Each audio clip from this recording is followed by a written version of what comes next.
1971, the major turning point in Middle East diplomacy took place, the absolutely major one. You can tell how important it is by the fact that it has been totally wiped out of history. There's no reference to it. Even scholarly works refuse to talk about it and so on, but it's there. In February 1971, Egypt, President Sadat of Egypt, accepted official U.S. policy. Actually, he accepted it in an extraordinarily forthcoming way. He accepted it only with regard to Egypt. Didn't say anything about the West Bank or the Palestinians. He said, okay, he would agree to a full peace treaty with Israel in return for Israeli withdrawal to the international border, the pre-June, the border before the June War in '67. That posed a dilemma for the United States. Would it keep its official policy and then bring Egypt into the fold and stand alone and stand against Israel, totally isolating Israel in the world because it refused to accept this? Or would it shift policy and join Israel in rejecting UN 242? Well, there was an internal conflict over it, and Kissinger won out. His policy of what he called stalemate won.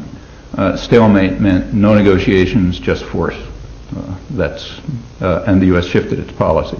Since that time, the United States does not call for withdrawal, only for partial withdrawal as determined by the United States and Israel unilaterally. So when the Declaration of Principles states that the permanent settlement is to be in accord with UN 242, that means two things. It means no Palestinian rights and partial withdrawal as determined by the United States and Israel. That's the next stage of the peace process. The next stage is Oslo II, September 1995.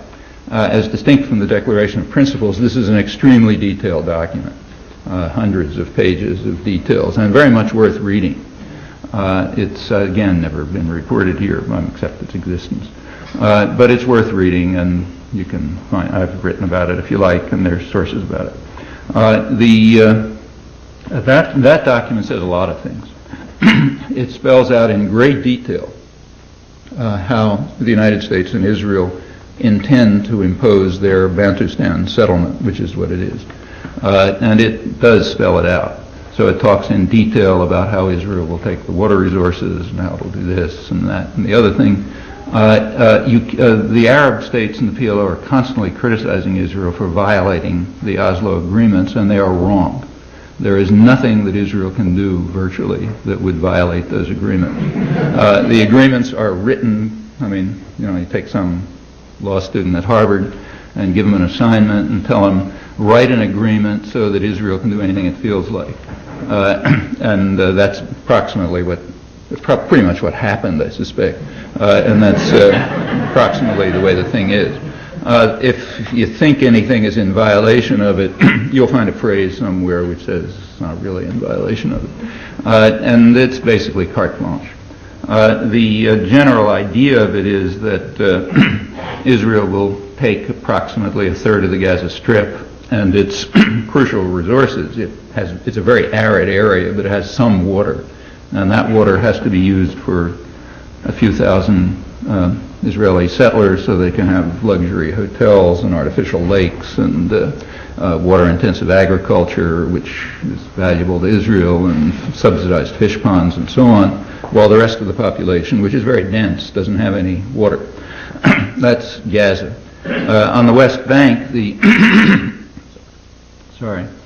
general idea is that it'll be broken up into several cantons, what amount to Bantustans, which will contain the densely populated areas, but will leave for Israel the usable land and the resources and so on. The first stage gave the Palestinians about 2 or 3% of the West Bank, like downtown Nablus. Israel got 70%, and the other 28% is under Israeli control, and it's broken up, if you look at the map, into about 100 or more little pieces that are sort of disconnected, where there's Palestinian administration.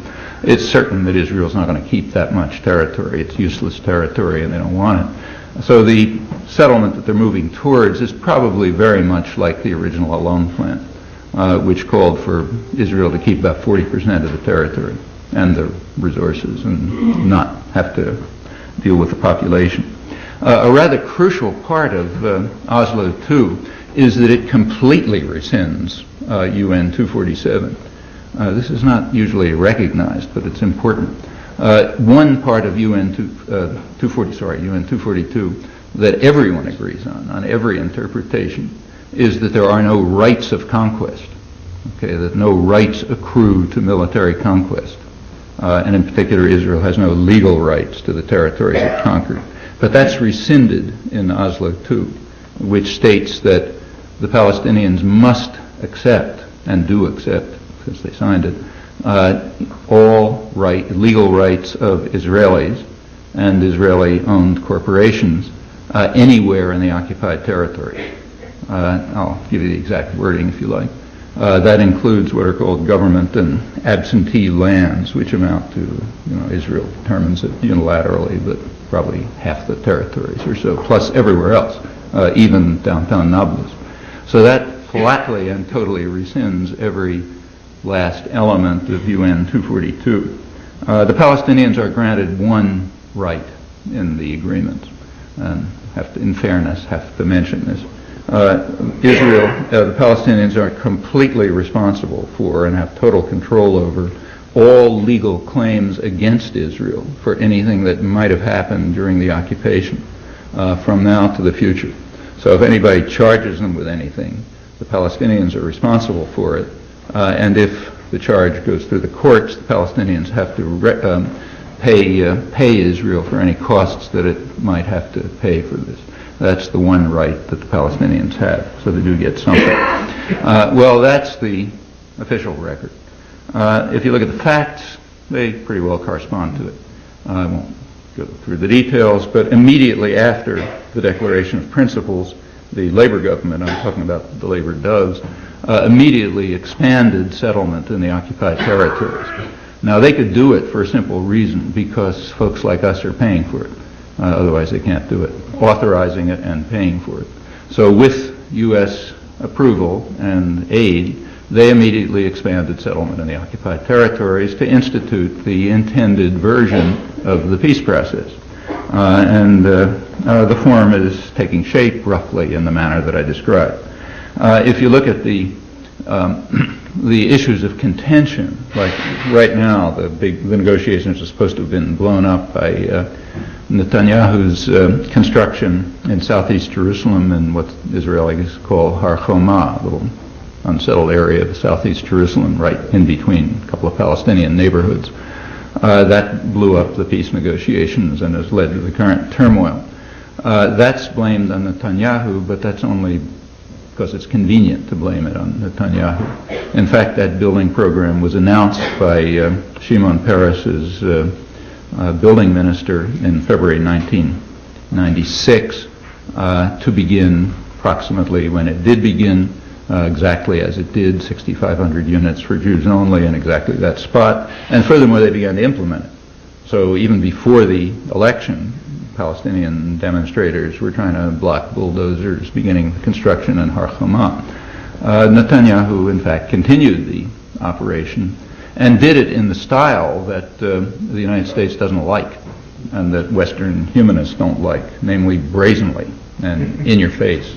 When it was announced by the Labor government, the Labor minister announced, he said, "We build quietly." And that's the point. That's what the United States likes, that's what the West likes, that's what Western liberals like. They don't want to have it presented to them in their face that this is what they're doing. The Labor Party, because of the reasons having to do with its constituency, it's not a party of working people, it's, despite the name, it's a party of professionals and educated people and managers and secular people. And they understand the norms of Western hypocrisy. So they know that you're supposed to build quietly, not brazenly. And if you can find, it's very hard to find any other difference between Labor and Likud. They're mostly differences of style like this. And the United States does find Labor offensive, and American liberals don't like it, and so on and so forth. And they prefer Labor. but it comes out the same way. That's true of Har Homa, and it's true of a much more important development that's going on right now, is the Labor Party had a program called E1, which is construction to the east of Jerusalem. Jerusalem, incidentally, has nothing much to do with what used to be called Jerusalem. Jerusalem is a big area, a big ever-expanding area, which is intended to reach virtually to the Jordan River. The intention of the Labor Party, explicit, I mean, wasn't a secret. If you don't know it, it's because you choose not to know it. I mean, they didn't try to keep it secret. Was to incorporate within Greater Jerusalem big urban settlements that they have set up to the east. The biggest one is Ma'ale Adumim, which goes to within a couple of miles of Jericho. And since Israel's going to keep the Jordan Valley, that effectively splits the West Bank into two dissociated cantons. And the big and important building program that's going on right now, this E1 program, is between Ma'ale Adumim and Greater Jerusalem. It's going to close off the little gap that remains so that it'll then be a continuous urban area extending with the Jordan Valley, essentially cutting the country in half. And there are a couple of others. Well, that's what's going on the ground. You can't argue that it's inconsistent with the agreements. It's consistent with the agreements. It's the peace process, and it in fact implements a kind of Bantustan settlement. It's not so obvious that it's better for the inhabitants than the South African Bantustans were. In fact, it may be worse for the inhabitants, but in any event, you could argue that, but it's more or less the same style. There's another issue which Israeli commentators, and I don't mean Israeli doves, refer to regularly as the central issue in the Israel-Palestine conflict, namely the refugees. What happens to them? Millions of them around Lebanon and Syria and so on, Jordan. Well, what happens to them was determined officially by the Clinton administration in an important move. There is a UN resolution reached unanimously in December 11th, 1948, and reiterated unanimously with unanimous support every year since, which says that the Palestinians have the right of return or compensation. That resolution spells out the meaning of Article 13 of the UN Declaration of Human Rights, which says that everyone has the right to leave their country or return to their country. That's the most famous article of the UN Declaration of Human Rights. Everyone in the United States knows it. Because every December 10th on Human Rights Day there was a big parade led by leading civil libertarians, etc., denouncing the Russians for their refusal to live up to Article 13, which says everyone has a right to leave their own country. So why don't they let the Jews come to the United States? Big fuss every year. Except that's not what Article 13 says.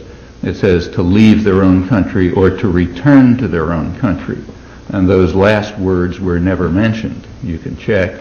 The reason is because the people leading the demonstrations were the strongest opponents of Article 13. They opposed allowing people to return to their own country.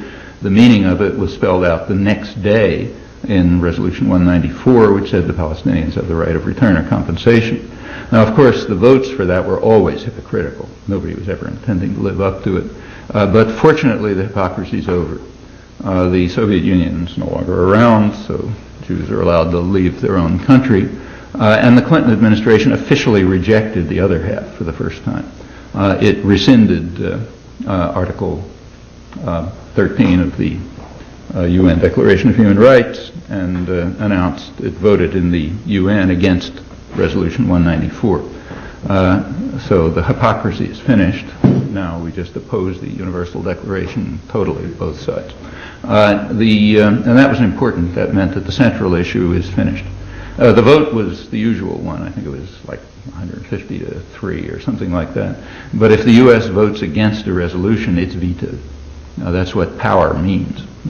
If there are votes at the UN, as there are, like 151 to 1, and the one happens to be the United States, it's vetoed. That's simply the meaning of power. Well, I won't go on. What all of this demonstrates, I think pretty dramatically, is how the world works, namely by the rule of force. Those who have force and violence at their command get what they want, especially if they can control information and knowledge and understanding, so that nobody can protest because nobody knows. And that requires some cooperation on the part of the people who spend their time more profitably talking about the noble and saintly glow of foreign policy. But the whole thing fits together rather coherently when you think it through, I think.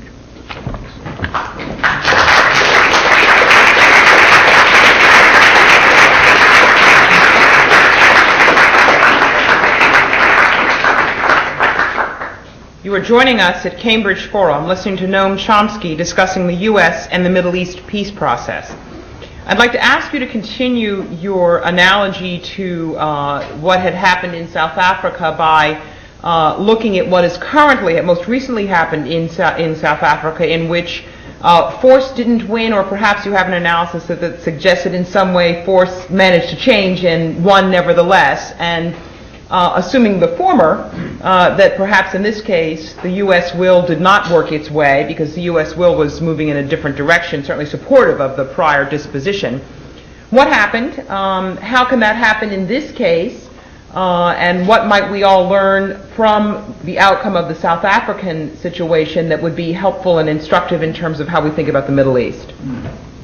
Well, I should say that, as you mentioned, I was in Israel a couple months ago for the events commemorating the 30th anniversary of the occupation, and in fact I had just come back from South Africa a couple of days earlier, so comparison was kind of in my mind. And the first talk I gave in Tel Aviv, downtown Tel Aviv, just after coming off the plane, in fact, I just took a paragraph from a scholarly history of South Africa, standard scholarly history, describing the establishment of the first Bantustan. I just read the paragraph, and everybody knew what I was talking about. I mean, you can't have your eyes open and not know what I'm talking about. But the point you made is correct. What happened in South Africa is pretty dramatic and very complex and very ominous, in my opinion.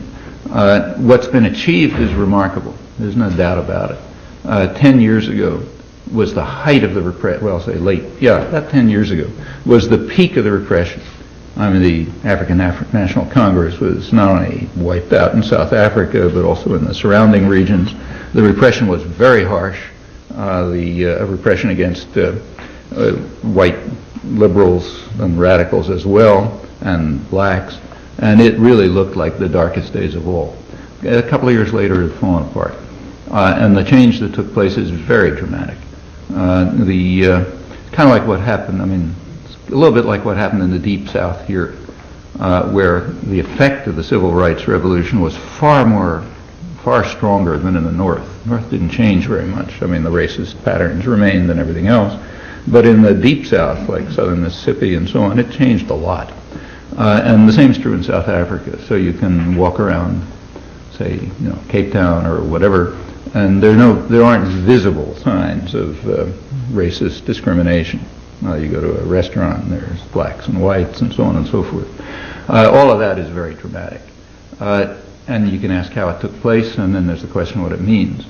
Well, as to what it means, first of all, it's not so clear. For about maybe 90% of the population, nothing's changed. The people in the townships, like right outside the central city, who you don't see. You don't see those people because they're behind walls or something like that. But when you go down the highway, there's a barrier and you don't notice them. But if you go through, which is tricky, you can't do it at night, for example, because there's no lights, there's no electricity in these miles and miles of miserable townships, and they're run by gangs, drug gangs, terrorist gangs. Nobody knows exactly who they are. Some of them are probably hangovers from the old white racist regime, others new ones. So the people are simply terrorized. And even the activists who work there are afraid to go in at night. But they're there, and those people, they've gained nothing. In fact, they're probably worse off, both materially and psychically. They're worse off materially because the new government that came in, which is a black-run government, with ANC leaders and old fighters in the top positions, it has instituted a very harsh structural adjustment program of a kind that the white racist regime didn't quite have the strength or will to institute. World Bank, IMF type program, and it's having the usual effects. These programs are supposed to bring about economic growth, and in a certain technical sense they may. I mean, look at macroeconomic statistics, they might not look too bad, but they sharply increase inequality, they reduce health and welfare standards, they harm a substantial part, usually a majority of the population, particularly the more vulnerable, like women and so on. And that's happening there now by the black government.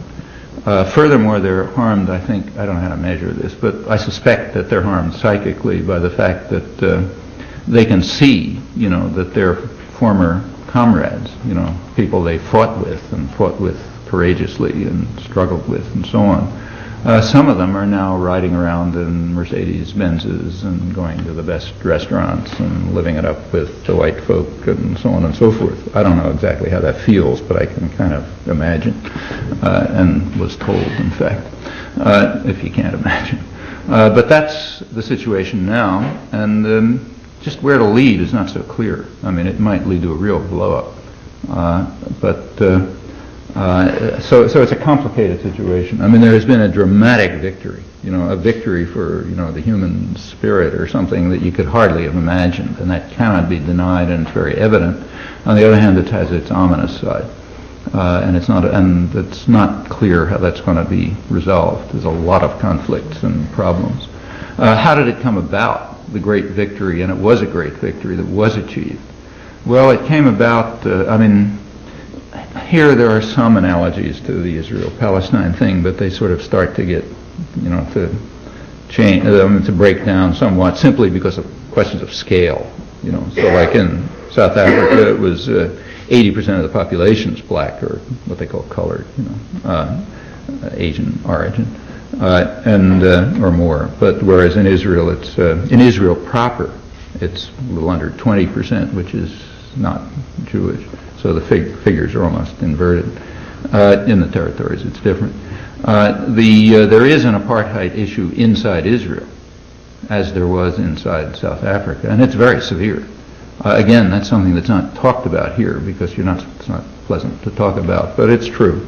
So you may have noticed a couple of days ago there's a big front page story in the newspapers about the Russians proposing laws which are going to persecute Christians, right? And that was a big horror story.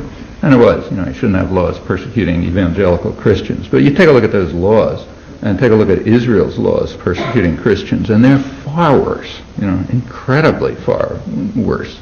So, for example, Israel has laws which bar Christians from about over 90% of the land of the country. That's a pretty strong barrier, In fact, Israel has laws barring Jews. Rabbis can't conduct ceremonies and can't have prayer books and so on and so forth. But the worst ones are the ones discriminating against non-Jewish citizens. I mean, the laws don't specifically say Christians aren't allowed to do so and so. What they say is that, for example, in the case of the land laws, that over 90% of the land is under the control of an organization which by its contract with the State of Israel is directed to work only for the interests of people of Jewish race, religion, and origin.